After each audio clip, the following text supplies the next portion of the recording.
From larger patrol ships to small medical clinics to base building buggies, there are some interesting possible ships coming to Star Citizen this year. While we are still pretty blind on what may happen towards the end of the year, here's what we may see from ships in 2025 based on what we know so far. Keep in mind that none of these are confirmed, they've all been teased to some various degrees, and there are some good reasons to think they're going to release this year and possibly introduce some new ways to play the game. But remember, most of these ships are going to be focused on content, which is a key part of 2025. Here are the possible ship releases of 2025 Part 1. Thank you for coming to my Tomato Talk.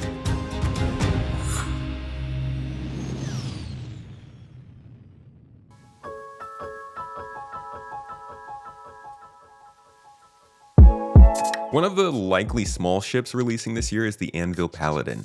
Technically a part of the Ship Backlog as of a couple months ago, the Paladin is a small to medium-sized gunship sporting a quad-size 5 laser turret up top, and 2 dual-size 4 turrets in the rear. Along with 6 size 4 missile racks, this thing does a better job than the Redeemer does at redeeming. This allows the Redeemer, though, to be changed to fill the role it's actually meant to have. But it also introduces a more reliable method of enjoying 3 to 4 person combat missions.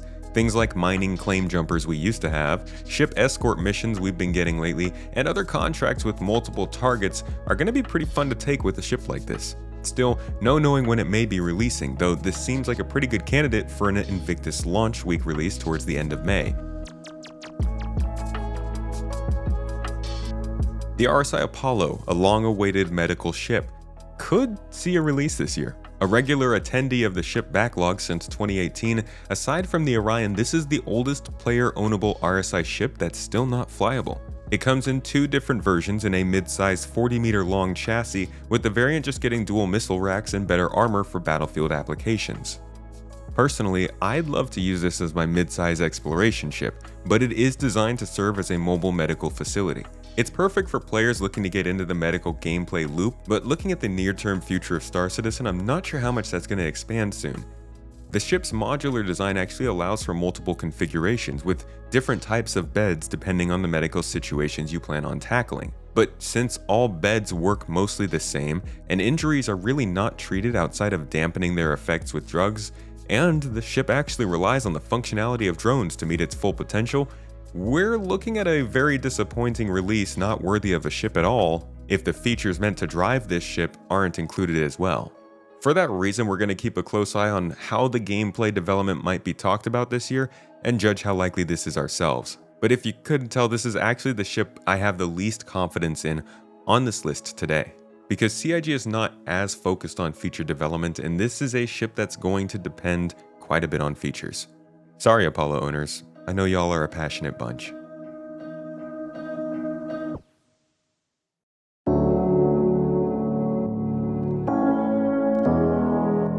This would be the most hyped ship release of the year, hands down, and there's actually a decent chance we're going to see it. I do think this would be an end-of-year edition, but there actually has been quite a bit of work done on it in the concept phase, and if you've watched my recent video covering the process of making these ships, you'll know that actually does a lot to speed the process up. Given this ship was in at least the white box phase in November, it's possible they bust this ship out in 6 months to make Drake DefenseCon in May, but that would be crazy, in my opinion. I think it's most likely we're going to see this released around CitizenCon or IAE towards the end of 2025. Anyways, people enjoy this ship for its rugged cargo hauling potential. It's just a giant cargo deck with some supporting infrastructure that can transport more than 1,500 SEU of cargo.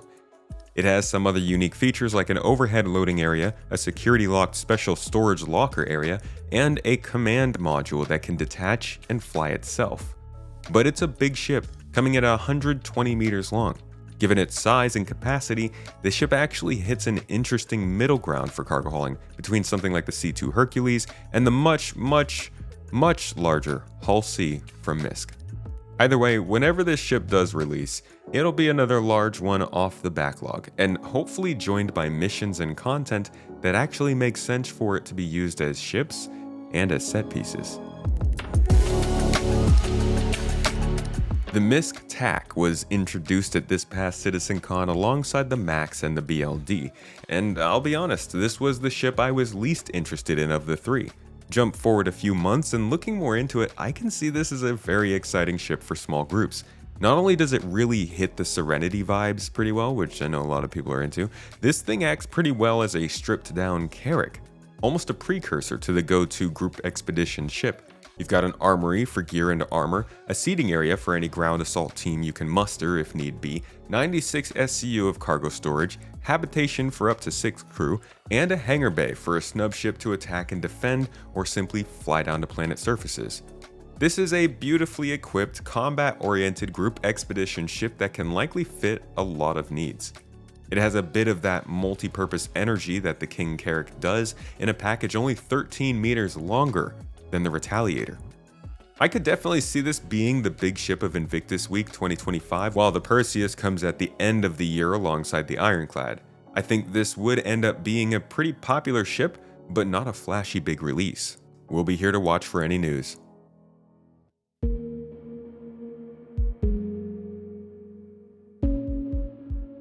The ATLS GEO is the latest from Argo on the Atlas chassis. Unlike the first version meant for cargo loading and manipulation, this suit is meant for mining, bringing vehicular mining to a bipedal platform. It'll have a mining arm and a mining laser with functionality similar to what you would get with a rock, but with a press of a button you can reduce the power to mine FPS minables as well. So it's got something going for it. It also features a backpack with box storage and some slots for your equipment on the back. This is also the first implementation of jump jets on anything in the game, and I look forward to seeing if this ends up coming to our undersuits and armor eventually, so that at least with certain suits, we can start to avoid falling to our deaths.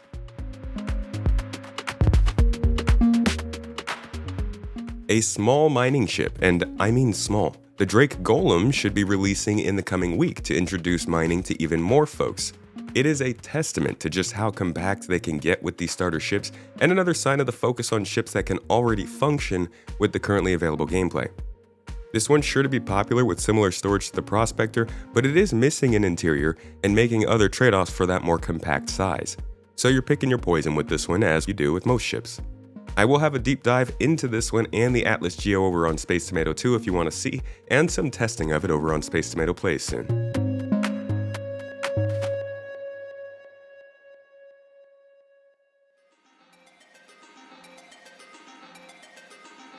The Argo Astronautics CSV is a small utility vehicle meant to assist mainly in base operations. Think the Grey Cat buggy, but more helpful. There are two versions of it, the flatbed cargo hauling version, which is actually already in the game, and the fabrication model, which will likely be one of the earliest methods of base building. Because of that, this ship will likely be coming in the update of or one after base building is brought into the game. While I'm still hopeful for that first iteration in game this year, I'm not holding my breath. That would lead to asphyxiation many times over. Whenever base building does come though, it will use drones. While there are different methods of maintaining and controlling these drones that will build structures in Star Citizen, this truck will allow for short trips across your land plot, or in scenarios where a ship may not be a comfortable choice. And obviously, it fits well into the back of a ship like a Cutlass or a Spirit when you want to build bases but don't have a ship for it. This is going to be a pretty valuable vehicle by the time it enters the game, and I think a lot of people are going to keep these in their mid to large size ships for whenever they do need to stop off at a planet just to build up something real quick.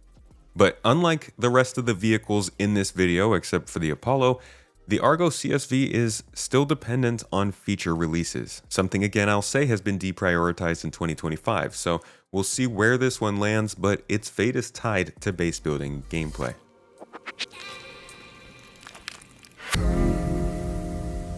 Now for more speculative predictions. First is a mystery silhouette of a ship from CitizenCon 2024 that has some design cues that point to a possible Consolidated Outlands edition. The company is not only due in the roundup to see a new edition, it also currently sees production work for the Pioneer. Generally, when a big ship is being built, smaller assets are required. It's possible CIG is delivering a smaller ship to train up a dev and fill out the library. This one looks a bit to me like the UT-47 Kodiak shuttlecraft from Mass Effect, but I'm also a bit obsessed with that game.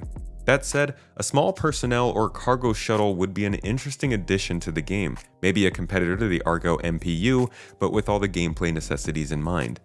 We're probably not going to see personnel transport come up anytime soon, so I'm not sure why it would be a priority, but it's not like we won't need small transport vehicles in the future anyways. This could actually be the smallest personnel transport, knocking the Pisces off that pedestal as being able to carry 3 people in a pretty small size. Another major silhouette showing up from CitizenCon 2024 was a ship that seemed to have Drake's folding wing design, a Drake-shaped cockpit, and Drake-looking pokey things. But it isn't confirmed to be Drake. In my recent podcast episode with Starjump Grim, we did go through the possibilities of what it is, and while he thinks it could be a heavy fighter strategically stealing players away from the Corsair, I think it may be a more novel cargo hauler. Given the boxes around it, the rather large target it makes through its own shape, and the unassuming overall form it has, I think this is a medium-sized cargo hauler meant to putt around planetary systems, but I'm thinking we may actually see some time this year. There's no knowing if it's going to come this year, but it's definitely getting worked on, so hopefully we hear more soon. Besides these, there are still a couple ground vehicles that showed up during that same CitizenCon video that might get added to the game this year, and the wording in monthly reports is also sometimes hinting at others, and it's always good to keep in mind that CIG is working on things we don't actually know about, but this is all the stuff we know about so far. Straight-to-flyable ships are also becoming more common than concept ships, so there are sure to be surprises released later this year. But as always, ships only go so far. The real focus is going to be on playability, reliable content releases, and solidified stability, and that's what we should be looking out for to actually see if it's happening.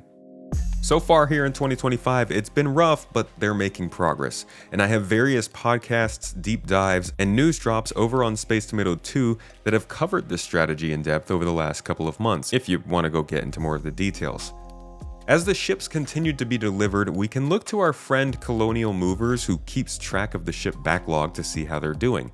This report he made on 4.0.1 just last month shows that close to 80% of all announced ships have now been released into the game. Every single one of them is going to need updates, which is going to be the bulk of the work over the years to come, but as far as the ship backlog goes, only about 45 ships are currently not flyable. Of those, more than half are large or capital ships that have been held back by systems like server meshing and multi-crew gameplay.